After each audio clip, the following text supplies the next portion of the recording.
your standard wood glue. They work good. Show you once we install them and they're stained and varnished. That should be coming up in probably about a month from now. That's what everything's getting prepped. There's a picture on camera lady over there.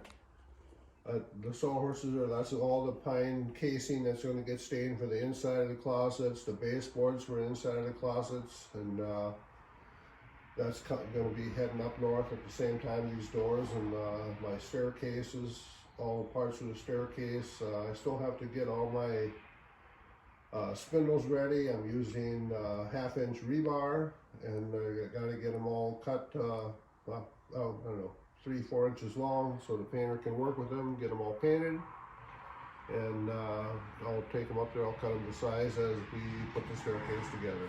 Okay, here's some doors I made today. There's actually a barn door. It's a bifold barn door.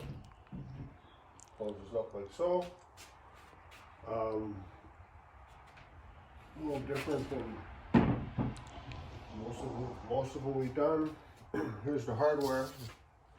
The hardware pivots, and it has to go on the end of the door, because you can't put it here because it'll pivot in too far and it'll hit the wall. So the hardware bolted in flush to the door. It's all got to get sanded out and sent to the paint shop. This is cherry. This is another species, I don't know, maple or birch, probably a combination of the both. You're going to match that up, stain it to match the cherry, and that's going in the cabin into the crawl space. For the sake, I want it's only a 30.5 inch opening, and I want it to open all the way. If I had a sliding barn door in, I can't do it. It goes into the staircase. If it slides to the right, it goes into the TV hanging on the wall. So we come up with the bifold barn door. See what happens. Show you when we install it. And I know it's going to work absolutely fine because I did it myself. So you can see how it works. You got your straps going both sides with the rollers. You got your bar across the top. They're bolted on in. There's also a pivot that has to be bolted into the floor, center with this all the way down, so that when it pivots in the same place and locks in and doesn't float around.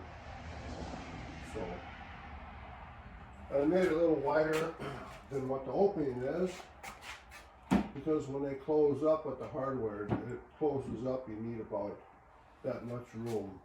And I want to have that whole door opening to get into, because I'm going to have a chest freezer in there to store all my venison and turkey and pheasant and grouse and perch and walleye. So it's a good place for the chest freezer. There's a door that's going to be taken apart tomorrow. It's all got to get sanded out. And I'm going to round the edges with an 1/8 inch round over. And then they're going to the paint shop.